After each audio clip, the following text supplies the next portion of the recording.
நண்பர்களே, இது big pass ஷோன்னு வந்து கூப்பிட்டாங்க.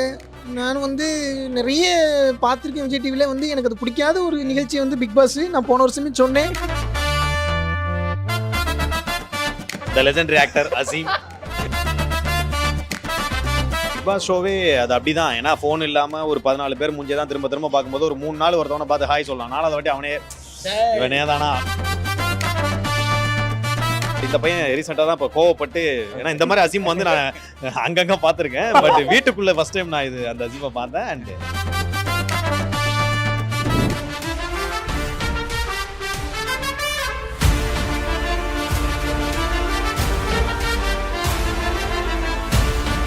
Top star iconic awards edition 3ல இப்போ நம்ம கூட Qureshi brother and Rizu brother இருக்காங்க. 2 பேரும் எப்படி இருக்கீங்க?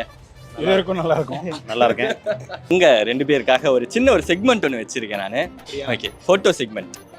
சில செக்மெண்ட்ஸ் இருக்கு, காட்டாதடா. காட்டல. மறைச்சு காட்டு. ஓகே, இது இந்த போட்டோ நீங்க வந்து ஏதாவது ஒரு போட்டோ சூஸ் பண்ணணும். சூஸ் பண்ணுங்க.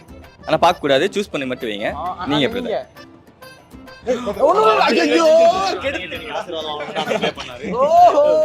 நிறைய இடத்துல அந்த மாதிரி ப்ளே பண்ணுவாரானே. ஓகே அண்ணா, பார்க்கலாம். இப்ப பார்க்கலானே. இப்ப யாருன்னு சொல்லுங்க. யாருன்னு சொல்லுங்க. அதுல த லெஜெண்டரி ஆக்டர் அசீம். பல படம் ஏதோ 2-3 நாளா பண்ணிட்டு இருக்காங்க. என்னன்னு தெரியல. சரி, சேனல்ல அந்த பக்கம் யார் காட்டுங்க? மைனா கரெக்டா வந்து சேர்ந்திருக்கனே. நீ ஆச்சு என்னமோ சொல்லலாம், நான் எதுவுமே சொல்ல முடியாது. நான் என்ன சொல்ல போறேன்? என்ன சொல்லணும்? அசீம் பிக் பாஸ் பார்த்திருப்பீங்க.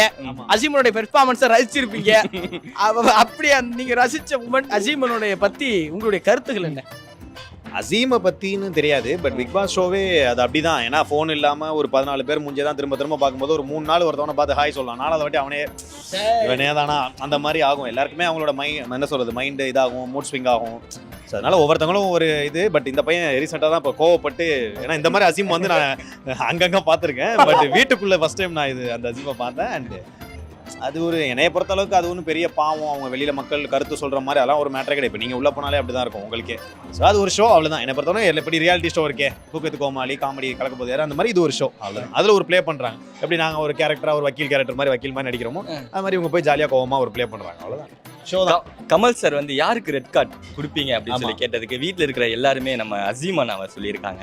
அது வந்து பிரில்லியண்டாக ப்ளே பண்ணுவாங்க. எல்லாருமே அசீம் வந்து ரெட் கார்டு கொடுத்ததுக்கப்புறம், அதாவது தப்பு பண்ணுறவங்களோட தப்பு செய்ய தூண்டுறவங்களுக்கு தான் முக்கியம், அசல் கொள்ளார வெளியே அமைச்சிருவாங்க.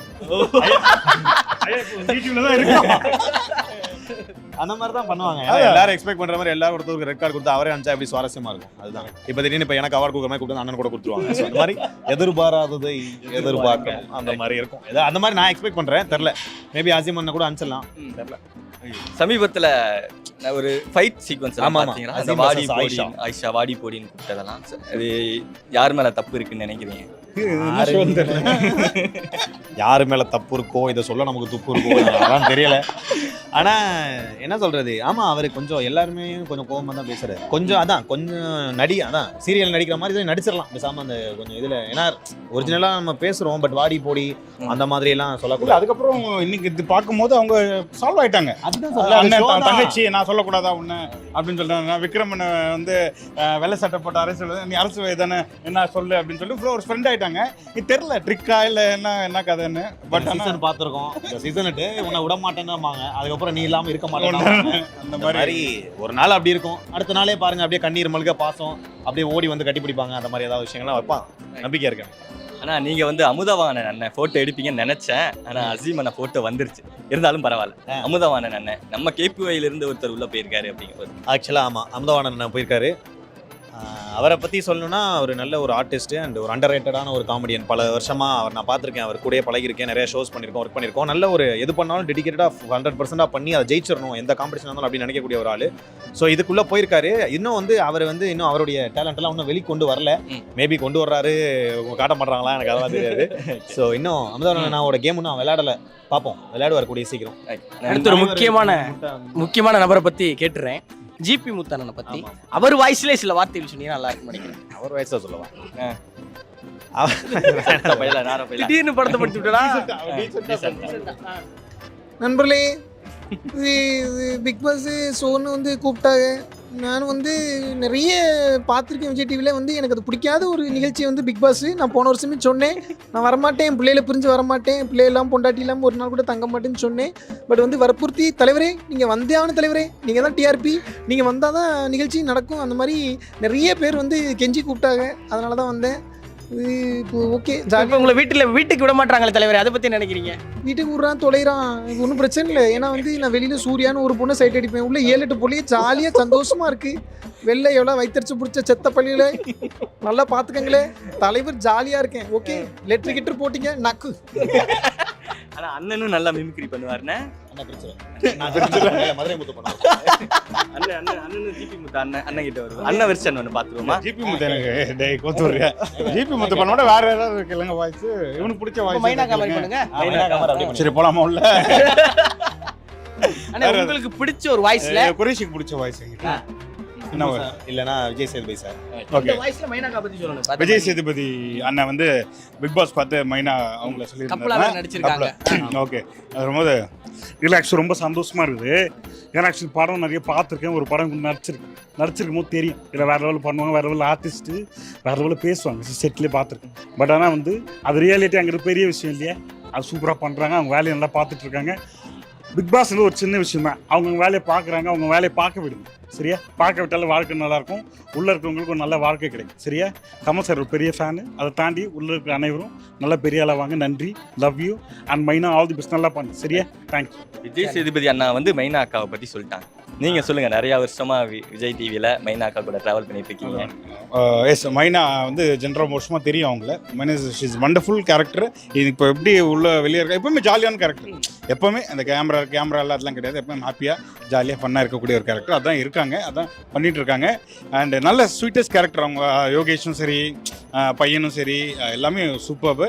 ஸோ உள்ளே இப்படியே இருக்காங்க. பட் உள்ள ஒரு என்டர்டைன்மெண்ட் ஜிபி அமுதவானுக்கு அடுத்தது ஒரு ஃபன் கலகலப்பாக இருக்கிற ஒரு கேரக்டர் அப்படின்னு பார்த்தா மைனா சொல்லலாம். பிரியங்காவை ரீப்ளேஸ் பண்ணுற மாதிரி ஒரு கேரக்டர் உள்ள தான். இப்போ ஜிபி முத்து அண்ட் மைனா அக்காவோட பேர் வந்து எல்லாருக்கும் ரொம்ப பிடிச்சிருக்கு, நிறைய மீம்ஸ் எல்லாம் போட்டுட்டு இருக்காங்க. நீங்கள் எவ்வளோ என்ஜாய் பண்ணுறீங்க அவங்களோட அந்த காம்பினேஷன் வீட்டுக்குள்ள?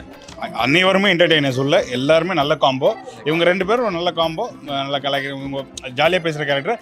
அவர் வந்து அக்செப்ட் பண்ணிட்டு பண்ணக்கூடிய ஒரு கேரக்டர். அதனால நல்லா இருக்கும், கிவ் அண்ட் டேக் இருக்க 2 பேருக்குள்ள. அதனால நல்ல ஒரு நல்லா ஜாலியாக இருக்கும். எஸ்எஸ் மியூசிக் இணைந்து வழங்குற இந்த ஃபேப் ஸ்டார்ஸ் ஐகானிக் அவார்ட்ஸ் வந்திருக்கீங்க. இதுக்கப்புறம் இன்னும் வந்து ரொம்ப ரொம்ப ரொம்ப நல்லா இருப்பீங்க. அதுக்கு வந்து நாங்கள் வந்து கேரண்டி வாரண்டிலாம் இல்லாட்டியும் ஒரு நம்பிக்கையை கொடுக்குறோம். இந்த அவார்ட் ஃபங்க்ஷன் எவ்வளோ மகிழ்ச்சி அளிக்குதுண்ணே? அவார்டு ஃபங்க்ஷன்னாலே மகிழ்ச்சி தான். ஏன்னா வந்து கஷ்டப்பட்டு ஒர்க் பண்ணுறவங்க லைக் உழைக்கிறவங்களுக்கு ஒரு அங்கீகாரம் கொடுக்குறது தான் அவார்டு ஃபங்க்ஷனு. ஸோ அது என்ன அவார்டு ஃபங்க்ஷனாக இருந்தாலும் எனக்கு ரொம்ப பிடிக்கும். அது நம்ம கொடுக்குறோமோ வாங்குறோமோ இல்லை ஒரு பிஏ பாட்டாக இருக்கமோ அதுவே நல்ல விஷயம். ஸோ அதே மாதிரி தான் ஃபேப் ஸ்டார்ஸோ இது எடிஷன் 3 3 வருஷமாக ரொம்ப சக்ஸஸ்ஃபுல்லாக பண்ணிட்டு இருக்காங்க. அண்ட் இது கண்டினியூஸாக தொடரணும், அதான் என்னுடைய ஆசை. ரிசு பிரதர், நீங்கள் இந்த எஸ்எஸ் மியூசிக் வந்து உண்மையாக சொல்கிறேன், திடீர்னு ஒரு மாதிரி எல்லாருமே மிரள்ற மாதிரி இல்லை பார்த்தாலும் திரும்பினாலும். அதெல்லாம் வந்து ஒரு காலத்தில் எஸ்எஸ் மியூசிக் மட்டும் தான் கேட்போம், அதுக்கப்புறம் எஸ்எஸ் மியூசிக் எங்கன்னு கேட்டோம். பட் திடீர்னு யாருக்குமே தெரியாமல் இவ்வளோ பிரம்மாண்டமான அவார்டு ஃபங்க்ஷனை வந்து டக்குன்னு இது பண்ணிட்டீங்க. இன்னும் நிறைய ப்ராஜெக்ட்ஸ்லாம் பண்ணணும் எஸ்எஸ் மியூசிக் அசோசியேஷனில். ஸோ அதுதான் எங்களுடைய ஆசை.